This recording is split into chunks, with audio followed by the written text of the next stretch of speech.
दोस्तों इस वीडियो में हम लोग गुणनखंड ज्ञात करना सीखेंगे, वो भी दुनिया की सबसे सिंपल विधि से। मैं आपको पहले ही एक बात बता देना चाहता हूँ कि जिस तरह से मैंने इस वीडियो में गुणनखंड ज्ञात करना सिखाया है वो आपको ना ही किसी किताब में मिलेगा और ना ही पूरे यूट्यूब पर किसी टीचर ने इस तरह से समझाया है।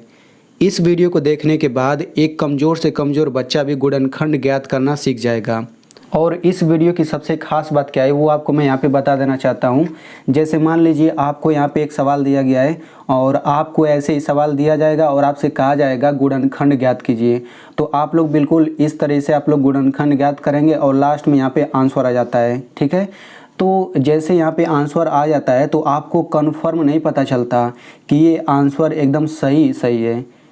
आपको डाउट रहता है कि ये सही भी हो सकता है, ये गलत भी हो सकता है। लेकिन मैं आपको इस वीडियो में एक ट्रिक बताऊंगा जिसकी मदद से आप लोग उत्तर की जांच कर पाएंगे। मतलब कि आप लोग पता लगा पाएंगे कि ये जो आंसर है ये एकदम करेक्ट सही है, इसको कोई गलत नहीं काट सकता। ठीक है, तो वो इस वीडियो की सबसे खास बात है, तो आप लोग इसे ज़रूर समझिएगा क्योंकि उसकी सहायता से आपको पता चल जाएगा कि मेरा आंसर सही है कि गलत है। अगर सही है तब तो अच्छी बात है, लेकिन अगर गलत है तो आप लोग इसे सुधार सकते हैं। तो देखिए, सबसे पहले हम लोग गुणनखंड ज्ञात करना सीखेंगे, उसके बाद उत्तर की जांच करने वाला जो ट्रिक होता है उसे हम लोग समझेंगे। तो देखिए, मैं आपको वीडियो के शुरू में एक बात बताना चाहता हूं कि अगर आप लोग गुणनखंड ज्ञात करने के ऊपर पूरा कॉन्सेप्ट सीखना चाहते हैं, यानी कि अगर आप लोग गुणनखंड वाले सवाल में 1% भी गलती नहीं करना चाहते हैं, तो आप लोग इन तीनों को समझिएगा क्योंकि ये तीनों सवाल जो हैं एक दूसरे से बिल्कुल अलग है और आप लोग इन तीनों क्वेश्चन में कुछ नया कॉन्सेप्ट सीखेंगे, कुछ अलग कॉन्सेप्ट सीखेंगे। ठीक है, और अगर आप केवल 1-2 प्रश्न देख करके चले जाते हैं तो फिर गुणनखंड वाले सवाल में गलती करने का चांस कुछ ना कुछ रहेगा। लेकिन अगर आप ये तीनों सीख लेते हैं, यानी कि गुणनखंड वाले पूरा कॉन्सेप्ट सीख लेते हैं, तो फिर गुणनखंड वाले सवाल में एक भी सवाल गलत नहीं होगा आपका। तो चलिए, सबसे पहले हम लोग इस पहले वाले क्वेश्चन को हल करते हैं। तो देखिए, आपको ऐसे ही सवाल दिया जाएगा और आपसे कहेगा कि गुणनखंड ज्ञात कीजिए। तो देखिए, सबसे पहले हम लोग इस तरह के सवाल में करते क्या हैं, तो देखिए x स्क्वायर के पहले यहाँ पे 3 है और यहाँ पे अंत में 8 है। तो सबसे पहला काम ये होता है कि हम लोग इस अंतिम वाले संख्या का x स्क्वायर के पहले वाले संख्या में गुणा करते हैं, यानी कि 8 में हम लोग 3 का गुणा करेंगे, इन दोनों का गुणा करेंगे। ठीक है, तो 8 तरीका कितना हो जाएगा 24। तो हम लोग गुणा वाला यहाँ पे लिख लेंगे। अब हमें ऐसी दो संख्या ज्ञात करना है जिनका गुणा करें तो 24 आना चाहिए और उनको घटाने पर ये 10 आना चाहिए। मतलब अंतिम संख्या के पहले अगर माइनस है तो घटा करके ये बीच वाला आना चाहिए और अगर यहाँ पे प्लस है तो जोड़ करके बीच वाला आना चाहिए। ठीक है, एक बार फिर से मैं बता देना चाहता हूँ कि सबसे पहला काम क्या होता है, सबसे पहला स्टेप क्या होता है कि x स्क्वायर के पहले जो संख्या दिया है उसमें हम लोग अंतिम वाले संख्या का गुणा करते हैं। गुणा करके हम लोग यहाँ पे लिख लेंगे। अब इसके बाद हमें क्या करना रहेगा, हमें ऐसी दो संख्या ज्ञात करना है जिनका गुणा करें तो 24 आ जाए और उन्हें घटाने पर ये 10 आना चाहिए। अभी ये माइनस भूल जाइए, केवल 10 यहाँ पे आना चाहिए। ठीक है, तो वो संख्या खोजिए। तो यहाँ पे देखिए 8 और 3 ये दोनों संख्या का अगर हम लोग गुणा करें तो 24 आ जाएगा और हमें घटाएं, अगर इन दोनों को घटाएं 8 में से 3 तो 5 आएगा। ठीक है, लेकिन हमें घटा करके 10 भी चाहिए, तो यानी कि वे दो संख्या 8 और 3 नहीं है। अब हम दूसरा ट्राई करेंगे।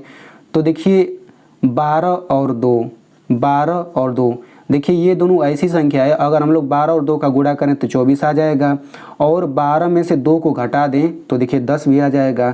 यानी कि जिन दोनों संख्या को हम लोग खोज रहे थे वे दोनों संख्या 12 और 2 है। ठीक है, तो आपको ऐसे ही दोनों संख्या खोज लेना है, उसके बाद क्या स्टेप करना है वो आप लोग समझिए। तो उसे समझने के लिए यहाँ पे देखिए 12 और 2 वे दोनों संख्या है, तो सबसे पहले हम लोग 12 और 2 लिखेंगे, फिर इन दोनों के पहले हम प्लस प्लस का चिन्ह लगाएंगे। ठीक है, यहाँ पे देखिए अगर हम लोग दो चिन्हों का जोड़ा बनाए तो ये 4 संभव हो सकते हैं। पहला प्लस प्लस चिन्ह, दूसरा माइनस माइनस, तीसरा प्लस माइनस, चौथा माइनस प्लस। ठीक है, तो इसे भी हम लोग समझेंगे। तो देखिए सबसे पहले प्लस प्लस लिख करके इसे हम लोग हल कर लेते हैं। तो कितना आता है, ये आ जाएगा +14 और इसके बाद हम लोग क्या लेंगे, माइनस माइनस का चिन्ह। अभी आपको समझ में नहीं आएगा लेकिन धीरे धीरे समझ में आ जाएगा। यहाँ पे 12 और 2 यानी कि यही दोनों संख्या लीजिए, अब इसके बाद माइनस लगाइए तो कितना आ जाएगा, ये आ जाएगा -14 आ जाएगा। ठीक है ना, हमें ये ऐसे तब तक हल करना है कि हमें ये -10 जब तक ना आ जाए। ठीक है ना, तो उसके बाद माइनस माइनस भी हो गया, अब प्लस माइनस करते हैं। तो यहाँ पे 12 और 2 लीजिए और इसके पहले प्लस इसके पहले माइनस, तो जब इसको हल करेंगे तो ये आ जाएगा +10। ठीक है, तो हमें तो -10 चाहिए। अब इसके बाद क्या करेंगे, अब ये लास्ट वाला बचा इसमें आ जाएगा वो, तो यहाँ पे 12 और 2 लिखिए और इसके पहले माइनस इसके पहले प्लस, इसको जब हल करेंगे कितना आ जाएगा, -10 आ जाएगा और हमें -10 चाहिए भी। ठीक है, तो यहाँ पे मैं आपको बता देना चाहता हूँ कि इसको हल करने का तरीका क्या होता है। तो देखिए, अगर प्लस प्लस चिन्ह रहे या फिर माइनस माइनस का चिन्ह रहे, यानी कि अगर ये दोनों चिन्ह आता है यानी कि सेम सेम चिन्ह, तो हम संख्याओं को जोड़ते हैं। और अगर दोनों अलग अलग चिन्ह रहता है यानी कि एक प्लस दूसरा माइनस और एक माइनस दूसरा प्लस, तो हम संख्याओं को घटाते हैं और बड़ी संख्या के पहले वाला चिन्ह लगाते हैं। जैसे मान लीजिए, बस इसे हल करने का नियम ये है, ठीक है ना। तो देखिए यहाँ पे 12 और 2 है, दोनों के पहले प्लस प्लस चिन्ह है, तो हम क्या करेंगे, जोड़ेंगे। यहाँ पे देखिए जोड़ते हैं, तो 12 में 2 जोड़ेंगे 14 हो गया। अब बड़ी संख्या के पहले वाला चिन्ह लगाते हैं, तो देखिए 12 बड़ी है तो हम प्लस वाला चिन्ह यहाँ पे लिख लेंगे। ठीक है, वैसे देखिए माइनस माइनस चिन्ह रहता है तो जोड़ते हैं, तो 12 में 2 जोड़ेंगे 14 आ गया। अब इसके पहले कौन सा चिन्ह लगाएंगे, जो बड़ा रहेगा, तो 12 बड़ा है तो इसके पहले माइनस है तो माइनस लगा दिया। अब देखिए प्लस माइनस के चिन्ह है तो घटाएंगे, तो 12 में से 2 घटा 10 आ गया और बड़ी संख्या 12 है तो हम प्लस वाला चिन्ह लगा देंगे। वैसे देखिए यहाँ पे देखिए माइनस प्लस है तो घटा देंगे, तो 12 में से 2 घटा 10 आ गया और बड़ी संख्या 12 है तो माइनस लगा देंगे। यानी कि इसको हल करने का रूल पूरा यही इतना है, ठीक है ना। तो यहाँ पे आप देख सकते हैं कि हमें -10 चाहिए। अब इसके बाद हम लोग क्या करेंगे, ये -10 आ गया यहाँ पे, अब हम लोग केवल इसका हमें उपयोग करना है, ठीक है ना। अब कैसे करेंगे, देखिए ये जो पहला वाला है इसको हम लोग यहाँ पे लिख लेंगे 3x² और ये जो अंतिम है इसको हम लोग लिख लेंगे -8। अब बीच में हम लोग क्या लिखेंगे, तो मैं आपको बता देता हूँ। यहाँ पे x लगाइए, यहाँ पे x लगाइए, अब इसी को बीच में लगा दीजिए, यानी कि बीच में पहले 1 था अब 2 हो जाएगा, तो ये हो जाएगा -12x और +2x, ठीक है ना। अब इसको हम लोग हल करते हैं। अब यहाँ देखिए पहला पद ये हो गया, दूसरा पद ये, तीसरा पद ये, चौथा पद ये। अब हम चारों का विस्तार रूप लिखेंगे, तो यहाँ पे 3 का हम लोग अभाज्य गुणनखंड करेंगे तो 3 का 3 ही रहेगा। ऐसे अभाज्य गुणनखंड करेंगे तो 3 एकम 3, 3 का केवल 3 ही अभाज्य गुणनखंड रहेगा, तो 3 लिखिए। फिर यहाँ पे गुणा, x पर 2 घात है तो हम लोग x का 2 बार गुणा कर देंगे, यानी कि इस पहले पद का विस्तार रूप ये हो गया। अब यहाँ पे माइनस है, माइनस लिखिए। अब यहाँ पे 12 है तो 12 का अभाज्य गुणनखंड करिए, तो 12 का अभाज्य गुणनखंड करेंगे तो 2 छके 12, 2 तिया 6, 3 एकम 3, यानी कि 12 को हम लोग इन सब का गुणा करके लिख सकते हैं, 2 गुणा 2 गुणा 3, तो ये हो जाएगा 2 गुणा 2 गुणा 3 और ये x है तो यहाँ पे गुणा x कर दीजिए, तो ये दूसरे पद का विस्तार रूप हो गया। फिर प्लस, अब यहाँ पे 2 का अभाज्य गुणनखंड 2 ही रहेगा और x है तो यहाँ पे गुणा x हो जाएगा, माइनस। अब क्या करेंगे, इस 8 का अभाज्य गुणनखंड कर लेते हैं, तो 8 का अभाज्य गुणनखंड करिए, 2 चौक 8, 2 दूना 4, 2 एकम 2, यानी कि 2 का 3 बार गुणा करके, तो यहाँ पे ये हो जाएगा 2 गुणा 2 गुणा 2। अब इसके बाद हम लोग क्या करते हैं, ये पहला पद दूसरा पद इन दोनों में से हम लोग कॉमन लेते हैं। अब कॉमन क्या होता है, जो दोनों में होता है वही कॉमन होता है। तो देखिए इसमें 3 है और इसमें भी 3 है, इसमें x है इसमें भी x है, तो 3 और x दोनों में है तो 3x कॉमन हो जाएगा और कॉमन हमेशा कोष्टक के बाहर रहता है, ठीक है ना।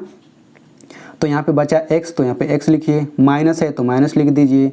अब यहाँ पे क्या बचा, 2 गुणा 2, यानी कि 2 दूना 4 बचा, तो इस तरह से इन दोनों में कॉमन 3x हो गया, कोष्टक में ये बचेगा।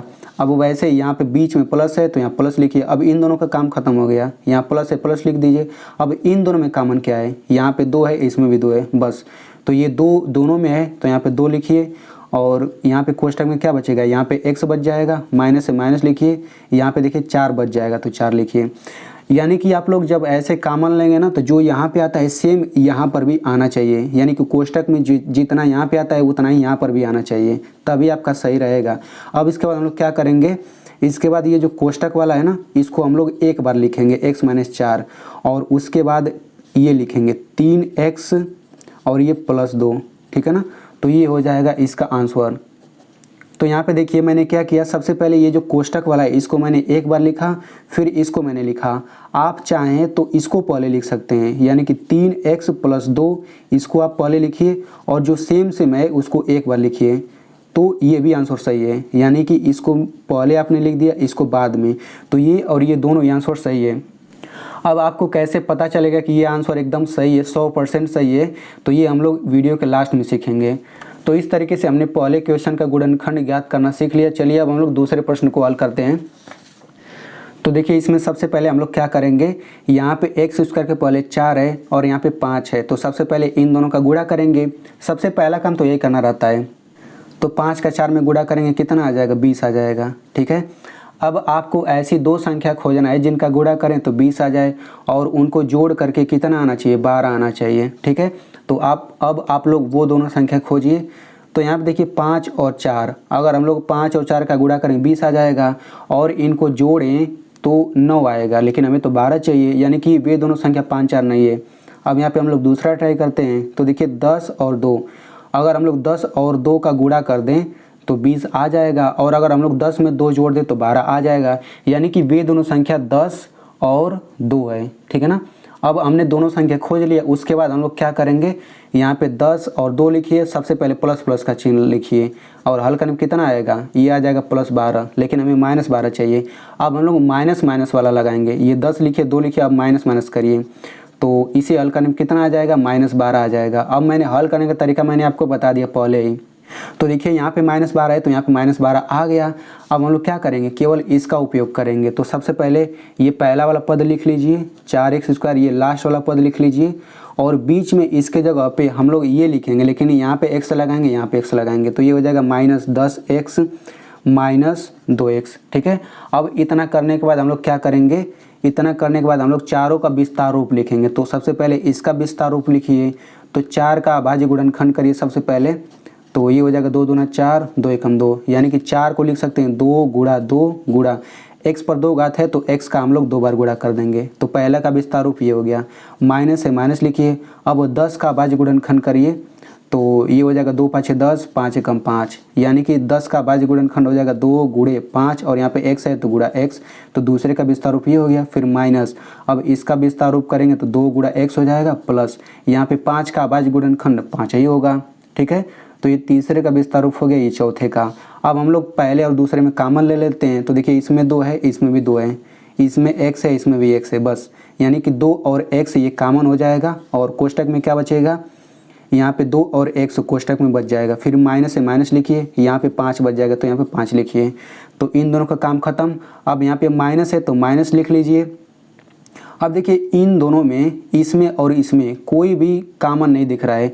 तो जब कुछ भी कॉमन नहीं होता है, यानी कि कोई भी एक संख्या दोनों में अगर नहीं होता है तो हम यहाँ पे हमेशा एक बाहर रहता है कोष्टक में।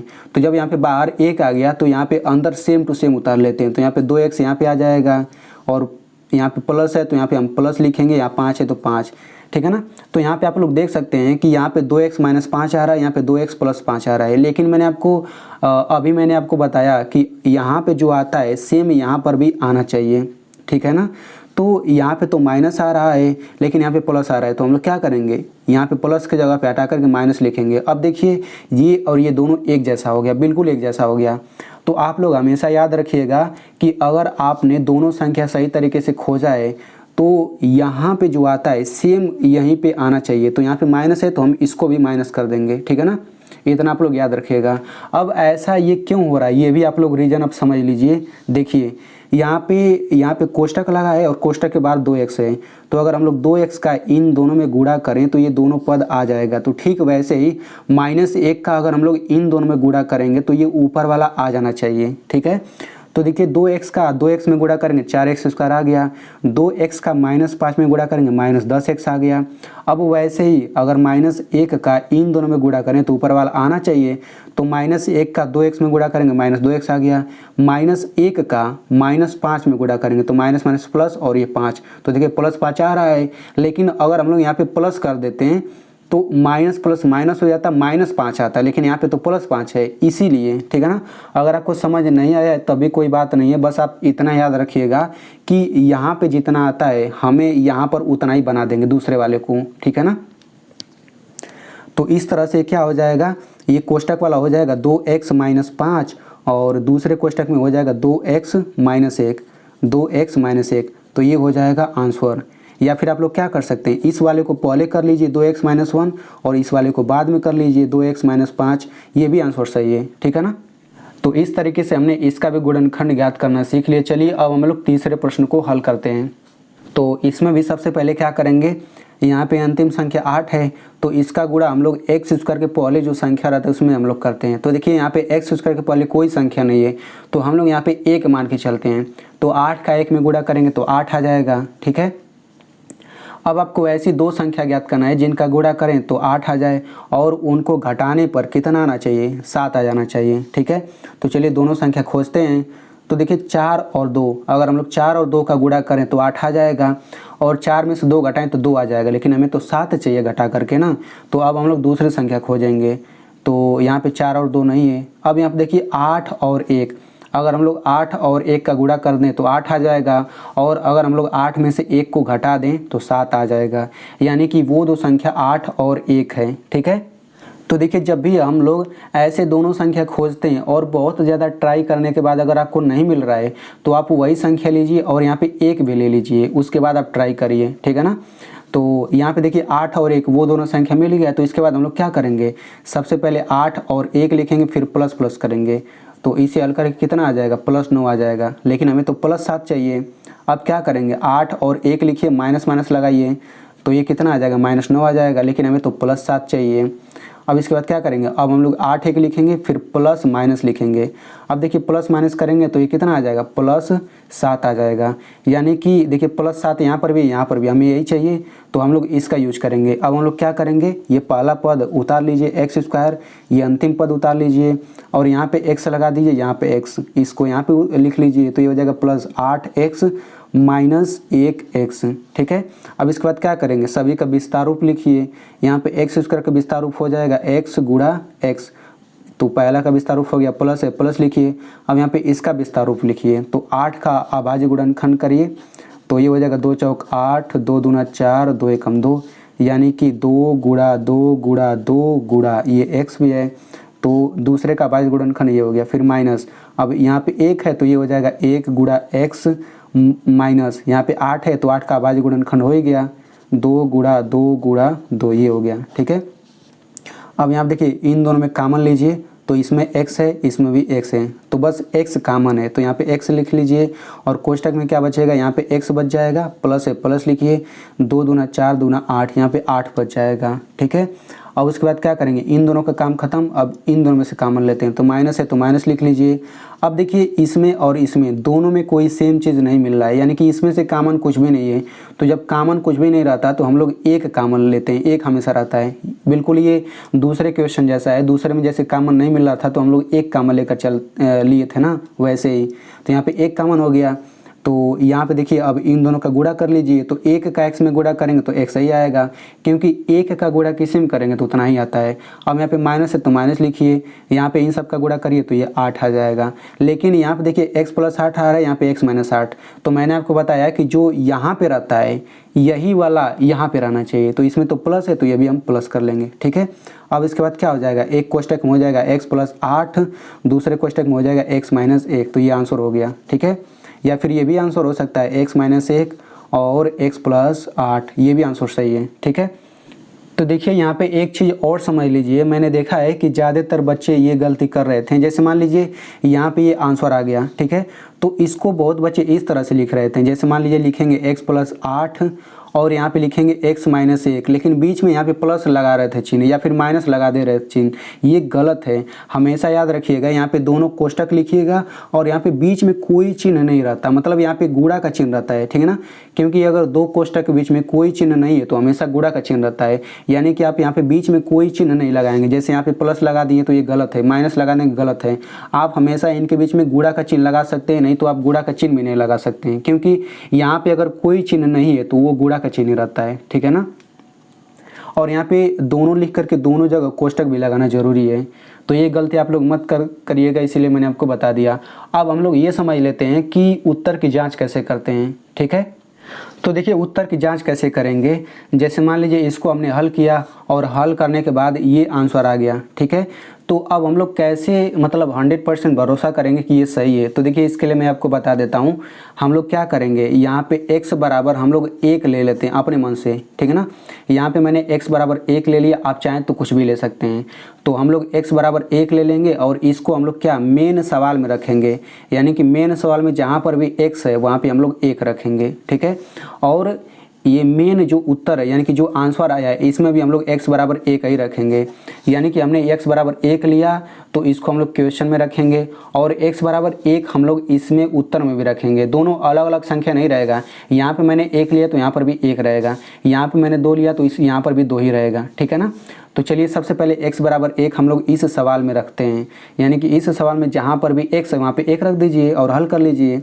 तो देखिए कैसे हल करेंगे।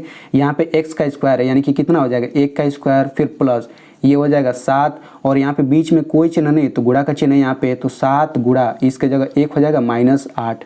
तो इस तरह से इसको हल करने के लिए सबसे पहले हम लोग गुणा करते हैं। तो यहाँ पे देखिए 1 का स्क्वायर है मतलब 1 का 2 बार गुणा तो 1 ही आएगा। फिर यहाँ पे देखिए 7 एकम 7 हो जाएगा फिर -8। अब देखिए इस तरह के सवालों को कैसे हल करते हैं। अगर आपको ये आता है तब तो अच्छी बात है, अगर आपको नहीं आता है तो आप लोग ये वीडियो देख लीजिएगा। अब इसको हल करेंगे तो 1 + 7 8 हो जाएगा फिर -8 तो ये कितना आ जाएगा 0 आ गया। अब हम लोग क्या करेंगे इसको भी हल कर लेते हैं। तो यहाँ पे कितना हो जाएगा इसमें भी रखिए जहाँ पर 1 से वहाँ पे 1 रखिए तो यहाँ पे हो जाएगा 1 - 1 और यहाँ पे हो जाएगा 1 + 8 तो यहाँ पे ये हो जाएगा 0 और यहाँ पे हो जाएगा 8 1 9 तो इसका मतलब गुणा होता है तो 0 × 9। तो आपको याद होगा कि जब भी हम लोग 0 का गुणा किसी में करेंगे वो 0 आएगा। तो देखिए हमने x बराबर 1 रखा सवाल में तो 0 आ गया, हमने उत्तर में भी रखा तो 0 ही आ रहा है।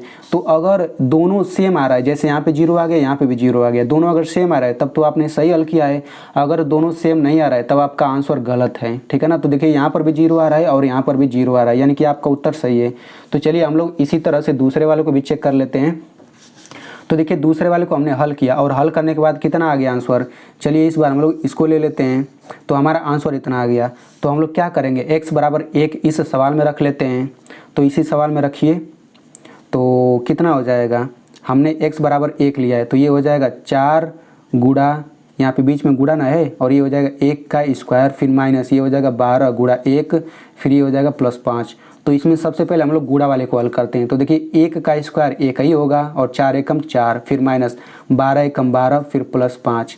अब देखिए 4 - 12 इसको हल करेंगे तो कितना आ जाएगा, ये आ जाएगा -8 फिर +5। इसको हल करेंगे कितना आ जाएगा, ये आ जाएगा -3। अब इसके बाद कैसे हल करेंगे, इसको हल करते हैं। तो इसमें भी क्या रखना पड़ेगा, x बराबर 1 ही रखना पड़ेगा। तो रखिए जहाँ पर x है वहाँ पे 1 रखिए तो ये हो जाएगा 2 गुणा 1 -1 ये हो जाएगा 2 गुणा 1 -5।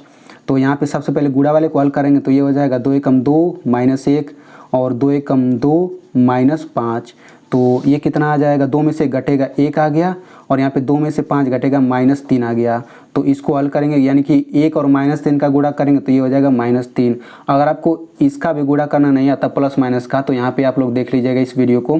तो देखिए यहाँ पे -3 आ रहा है और यहाँ पर भी -3 आ रहा है, दोनों सेम चीज़ आ रहा है मतलब कि आपका आंसर सही है।